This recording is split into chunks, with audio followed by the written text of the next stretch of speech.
Dad is very happy that you're coming because he goes, finally, I get to eat. I'm not bringing that ugali powder. Naniunga ugali, it's our food. I love it.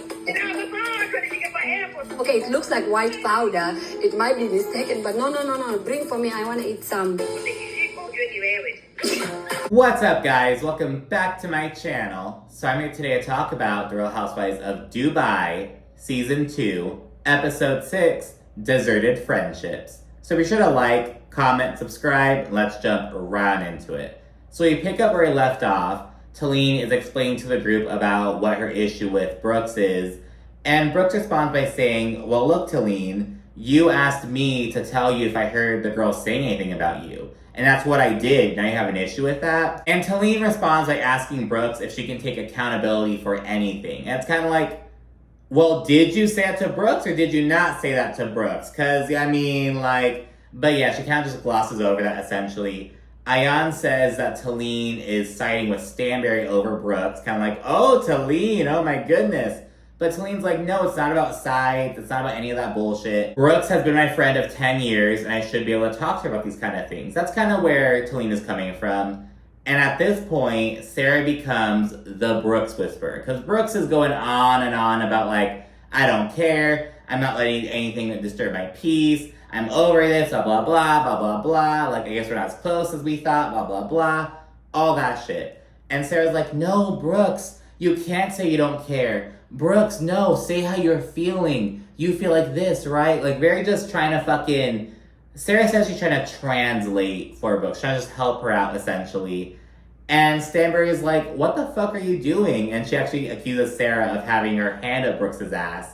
And Sarah's like, maybe I have my hand up her heart and not her ass. And it's like, the issue is that you have your hand anywhere up in this shit. Like, let Brooks do her own fucking thing and then maybe help her out afterwards, but you're fucking interjecting and shit, and it's just so unnecessary. I actually really get Stanbury's point with this. It's like, dude, shut the fuck up. And Talene feels this way too. She's kind of like, why are you like Brooks' shaman, Sarah? Like, what the fuck? But Ayan says that Sarah is just trying to help Brooks out. She's trying to just calm Brooks down and just interject, just really help her out, essentially, help her get her message across better. But Stanbury says that Sarah has to let Brooks fight her own battles, essentially. She also accuses her of blindly supporting Brooks, and then she pops off. She accuses Sarah of, like, just spouting all this humbo-jumbo bullshit. She also tells her, speak like a person! Just talk like a person, Sarah. You can't heal the world. And I'm like, honestly, Sarah needs to fucking hear that shit. You can't just go around looking for damaged people to fix and make yourself feel good. And, like, Lesa described Sarah as, like, a walking Instagram inspirational meme. And it's just like, Sarah, cut the bullshit. Just like, dude, it's like, yes, you know, like, it can be endearing and, like, uplifting. But it's like, dude, just, like, cut the bullshit right now, like, please, for the love of God, Sarah. So actually, really, I'm with Stanbury on this one, like, to be perfectly fucking honest. And Lesa, she's questioning why Stanbury is, like, popping off so much. She speculates that's because, oh, Stanbury's upset that her minions aren't, like, falling in line, aka Caroline Brooks or whatever. And it's like, well, Lesa, you're accused of using Ayan as a minion. Like, everyone's just like, oh, they're jealous, they're manipulative, they're a minion, blah, blah, blah. It's like everyone's just saying this about each other. And it's like, okay, whatever. And Lisa's also grabbing her pearls over Stanbury telling Sarah to shut up. She's like, I wouldn't talk to an Emirati woman like that. That's because I don't want to go to jail. And I'm like, and granted, you know, like, Talene is an Emirati, but she's lived in Dubai for like 10 fucking years. It's like, you're saying she was acting bitchy and all this shit like that. And it's like, I mean, and they're gonna grasp your pearls. It's just like, I don't know. It's like, Lesa, like, chill out. Sarah then says that Stanbury loves when she defends her and Sergio, but all of a sudden, because she's, like, advocating for Brooks, suddenly Sarah's a fucking mouthpiece and needs to shut up and cut the bullshit. So she's like, you like when I'm your mouthpiece, but you don't like when I'm someone else's mouthpiece? Like, what the fuck is that about, Stanbury? So yeah, and at that point, Brooks randomly pulls Sarah and Lesa aside. She's kind of like, okay, guys, come on, let's go talk. It's very kind of random and swift, and the intention behind this is to basically just like refocus the issue away from her, it seems. And granted, you know, the whole Sarah versus Stanbury thing kind of helped navigate the drama away from Brooks and Talene. But Brooks like goes the extra mile, and she brings up some questions about iftar, when they met up for the Ramadan event in the last episode. So we learned that Ayan called Lesa up and told her that Sarah was like asking about Lisa's family and her home life. Because at the iftar event, Sarah was like, oh, like, is everything okay with Lesa? Like, she just seems like not herself. Is anything going on? Is everything okay with her, like, at home? Like, it wasn't some shady ass, like, is there anything going on at home with Lesa? It was very, like, in path, like, hey, is everything all good? Like, what's up? So, I don't know. I didn't really, I get, like, how the wording, like, oh, at home, like, how it can be kind of like, oh, what do you mean? But it's like, the delivery was very, like, innocuous, in my opinion. But, you know, whatever. Sarah's like, it's a normal, non-loaded question. They don't return to the table, and Ayan explains that, like, she was uncomfortable about it, and she relayed it to Lesa, essentially. And Lisa's like, if Ayan felt uncomfortable, then that means that that's how it was relayed. And I'm kind of like, are we gonna act like Ayan just perfectly understands everything, like, as it's supposed to be it's been a whole fucking running gag that, like, she'll misunderstand things, blah, blah, blah. But you're like, no, if Ayan said it happened like that, I 100% believe it happened like that. I'm like, you don't have any, like, I don't know. I'm just saying, like, you're not gonna question that at all whatsoever, just, like, as gospel, you're gonna treat it like that, but that's all I'm going to say about that. So yeah, and while Ayan thinks that it was weird, and while Lesa is taking her side in the matter, she does tell Sarah that, like, look, I understand now that that wasn't your intention. Just choose your words a little bit more wisely next time, and they kind of get over that shit. And at this point, Talene in the confessional, she's like, wow, Brooks did what she's best at. Diverting a situation, manipulating a conversation, and just taking the heat off of herself. So she kind of points that out. Quite interesting. And then it's a new day. Ayan and Lesa, they meet for coffee. And they're both kind of side-eyeing Talene for basically siding with Stanbury over Brooks. And Lesa says some shit like, oh, I would never do that. Oh, we would never do that to each other. Girl, but later on this season, we're going to see some Ayan versus Lesa bullshit. And Brooks is ready for it. Yes, the house of cards is falling down. I'm here for it. While they're chatting, Ayan also reassures Lesa that, like, look, I was not exaggerating when it came to how Sarah asked that question. It was weird. I said it exactly as it came off. And Lesa believes her wholeheartedly. And she then explains how Sarah's question really triggered her because it got her thinking, essentially. And she reveals that her husband, Rich, recently made a comment about how Lesa is always too tired for sex. And that really kind of made her feel like, wow, am I, like, being a bad wife, blah, blah, blah. And she notes that, like, yes, Sarah's question was annoying, but it also caused her to, like, really take a look at what she has going on and be like, I am overwhelmed. And Lesa had previously disregarded the whole conversation about how she was, like, overwhelmed and whatnot. She was like, I'm Superwoman. I can do it all, blah, blah, blah. I'm an inspiration. But now she's like, well, fuck, I am overwhelmed. And she notes that, like, her kids are her top priority, though Mina Rowe, her brand, is requiring a lot more attention right now. And she also admits that her business is a backup plan in case Rich decides to ever leave her.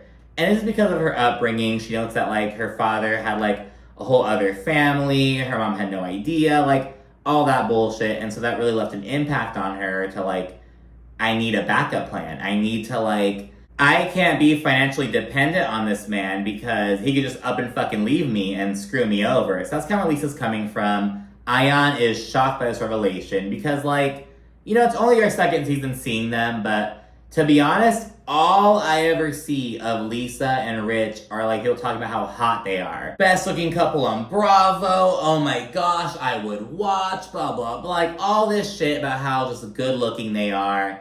Back when Lesa was talking about the prospect of their mother moving in, she was like, oh, I'm quite loud during bed, so I'm not sure if she would like to be living with us again. And her husband's kind of like, oh yeah, haha. It's like, well, I guess you guys don't really have sex as often as you presented yourself to. And it's just like real life type shit, you know, like we're busy. We have 3 young ones. Like we have shit going on. Like it's hectic. And again, this is what I love about Real Housewives. We get to really see the businesses, really see the marriage, really see like the dynamics, the family stuff. Like I love it. And yeah, Ayan encourages Lesa to talk to Rich and really like just open up about how mentally and physically exhausted she is, and just really try to just communicate with him about this shit. So that's what happens in this scene. Stanbury then has breakfast with Sergio and his family because they're in town from Spain. And she notes that, like, she hasn't really been around a whole lot, but she's not avoiding them. This is just what she does. Like, when her parents visit, she just gives them a key and, like, okay, do your thing. Like, she doesn't entertain people. Like, yeah, I can visit, do your own thing. I'm not gonna fucking, like, entertain you all day. So that's kind of, like, where she's coming from. Stanbury says that she wants Sergio to, like, have his own time. Like, she wants Sergio to have his own friends, his own shit going on, so she can have her own friends and her own shit going on. And they're just not, like, fucking attached at the hip, you know what I mean? And he's kind of just, like, he just wants to just be with her all fucking day, essentially. And, you know, his sister, she comments that, like, yeah, you know, like, I have my friends, my boyfriend has his friends, like, it's natural. Once Stanbury leaves the table, his mom talks to him and she's like, you have to be smart, you know what I mean? Like, you have to have your own time, let her have her own time, and just, like, meet in the middle. You have to compromise. And let me just say, I love that Sergio's mom is, like, trying to actually, she's not just like, oh, baby boy, you deserve everything, you fucking, they're like this, that. She's like, you have to be smart about this. You have to compromise. Like, I love that shit. Because Stanbury says it's difficult balancing Sergio's priorities and needs with her children's priorities and needs. Like, everyone wants her attention. It's just like this big old tug of war, essentially. But anyways, while talking to his mother and sister, Sergio shares that he misses the old Stanbury. Just typical, like, post-wedding bullshit, it seems like. Like, oh, things used to be so different back before, blah, blah, blah. And, you know, he's kind of chatting about that, and he notes that, like, they're just on totally different wavelengths when it comes to the baby situation. And his mom basically straight up says that, look, you have time to have the baby, but right now what's important is your connection with Caroline. If you don't have that connection with Caroline, the baby's not going to come. Like, the baby can come later. You have to focus on your relationship right now.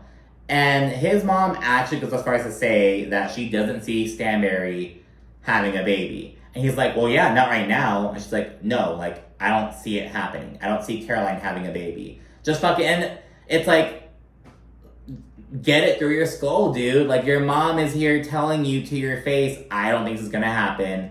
I think it's clear as day. And it's just like, and at the end of the day, it's almost like you're so focused, you wanna have this, you have this ideal picture of the family you want. This isn't gonna be it, bro. Like, come on, dude. We then get a quick scene of Ayan FaceTiming her older sister, and she's talking about the launch of Ayan Beauty. Her sister and one of her brothers are going to be coming into town and whatnot. She's super excited. Her sister, she lives in South Africa, and the brother who's coming lives in London. So yeah, she's super excited. We're going to see more of this Ayan Beauty stuff in the next episode. So yeah, she talks about that, and she explains that the bond that she has with her sister is so deep and so strong, and it was really forged when they both went through their FGM experience together. Like, when they were both circumcised, it was a really traumatic experience. Her sister's a little bit older than her, so she was kind of checking in on her, and it was just like that really bonded them for life, Ayan says. So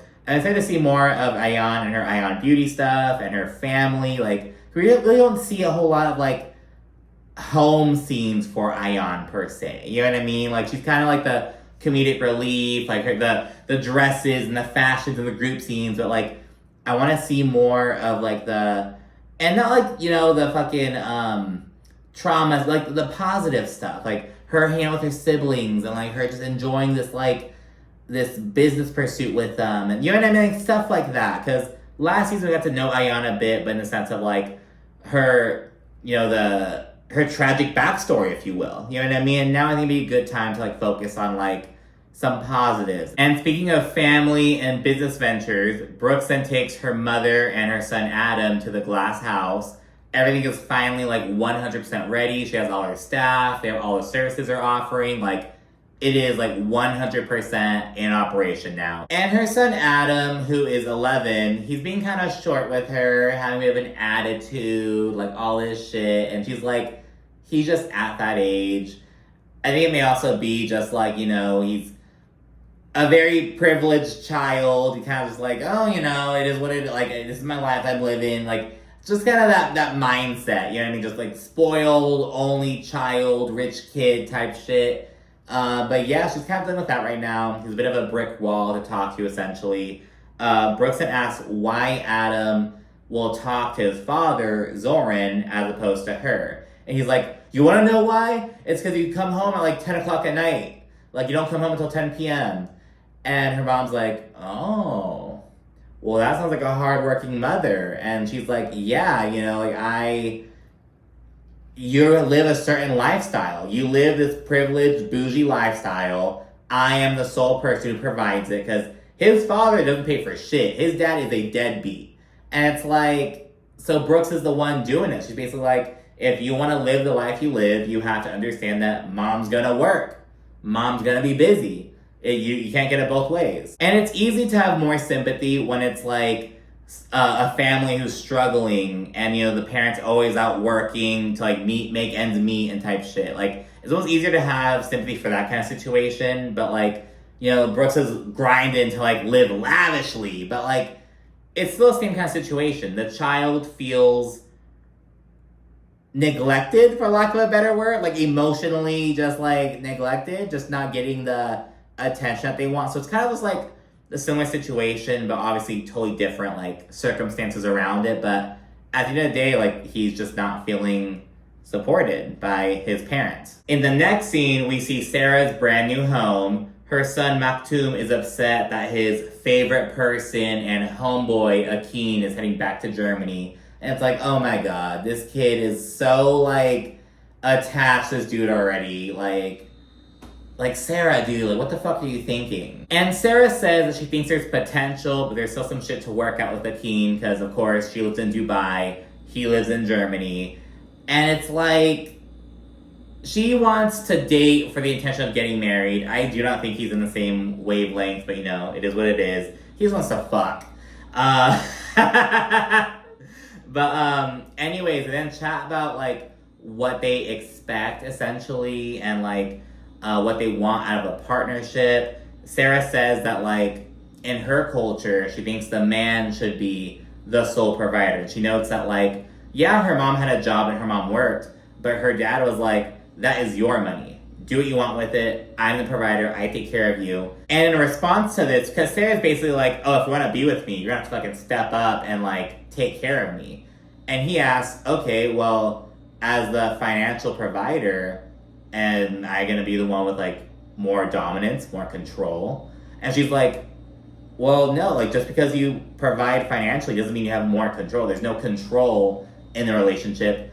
And he's like, okay. Which is a red flag. It's like, oh, you want me to pay for shit? Well, am I in charge?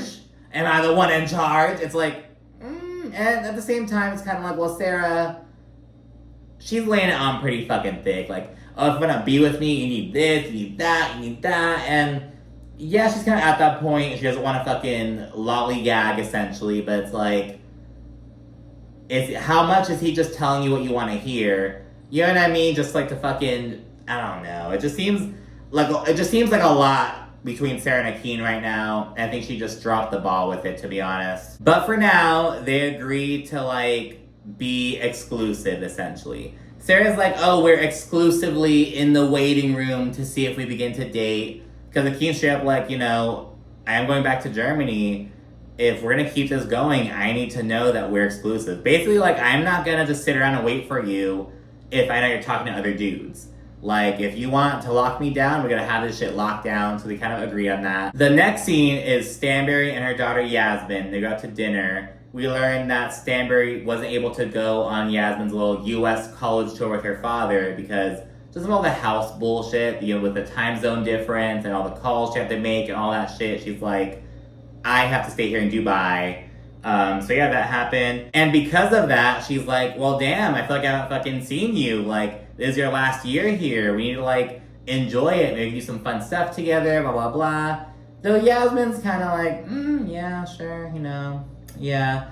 And Yasmin then shares that she feels like Stanbury doesn't really prioritize her.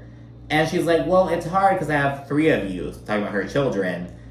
And Yasmin's like, well, I feel like you don't prioritize any of us compared to Sergio. Like, I feel like he is your priority, blah, blah, blah. And again, Stanbury's just like caught in the middle between Sergio and her kids, namely her daughter Yasmin. And she says that she wants them to have a better relationship. And she notes that blended families take time. And Yasmin's like, well, you gave us no time to adjust. You had him move in like a week after Dad moved out. And Stanbury doesn't contest it. She actually admits, like, yeah, you know, my kids not having an adjustment period is one of my biggest regrets. And she notes that COVID sped up her and Sergio's relationship. Like, he was basically stranded in the UAE. So he moved in with Stanbury because of COVID bullshit. But she points out that either way, with Sergio or without Sergio, she and her ex-husband were getting a divorce. Like, they had drifted apart. Sergio wasn't the reason she got a divorce, essentially. She just moved on with him very quickly. And as the conversation continues, Yasmin grows very emotional, and she says that Stanbury always sticks up for Sergio when they have arguments. She's the one who ends up getting yelled at, and it's just not fair, and she's there crying. And Stanbury's like, oh my gosh. In a confessional, she explains that, like, you know, the step-parent is always public enemy number 1, especially when they're coming into the family at first. Like, they're not going to get a warm reception at first, you know what I mean? And because of that, when an argument breaks out, everything is Sergio's fault. It's kind of like, oh, I hate you, you're not part of our family, blah, blah, blah. So Stanbury's like, that is an awful thing to say to someone who's been by your side for 5 years. Because Yasmin's like, oh, when we're in arguments, you don't stick up for me. You let Sergio just say whatever he wants to me. And I'm kind of like, how do these arguments, like, go? Like, what is Sergio allegedly saying to Yasmin? Like, what is... But apparently, according to Stanbury, Yasmin will be like, oh, I hate you, you're not part of the family. So, I don't know, it's just teenager bullshit, just being angry at, like, the world, just, like, not vibing with your mom's new man, and just, like, it's just weird, you know what I mean? It's an odd situation. It's just a lot. And Stanbury is like, you know, I feel like I can't win. I feel like Sergio can't win. Though she does say, look, I hope that we can, you know, come together as a family and work with each other a bit better, with Sergio included, you know what I mean? And to kind of address the issue and really just want to make an effort to improve it. So we'll see how that goes. We then see a quick scene with Talene. She has her family over, and they're actually in mourning because their family dog just passed away. And she knows that she's had that dog, like she's known the dog as long as she's known Rafi. You know, the dog has been, like, in her life, like, 15 years or whatever. She and her sister are, like, devastated, all that shit. And she notes that she told the whole group chat, and the only girls to reach out were Ayan, Lesa, and Stanbury. No Brooks. And remember, Brooks and Talene are friends for 10 years. They knew each other's families and whatnot, like, all that shit. And Rafi's like, well, I mean, Talene, you and Brooks always have drama and get over it super quickly. It won't be a big deal. But Talene's like, no, this is different. And she notes that Adam's birthday party is that day, and she was invited. And she sent Brooks a text being like, oh, hey, happy birthday to Adam, blah, blah, blah. And Brooks never responded to it. And so Talene's like, if she doesn't respond to it, I'm not going to go to the party. And she winds up not going. And the bottom line is that Talene feels like, A, she's seeing a completely different side to Brooke. And the bottom line is that Brooks feels as though, A, she's seeing a completely different side of Brooks.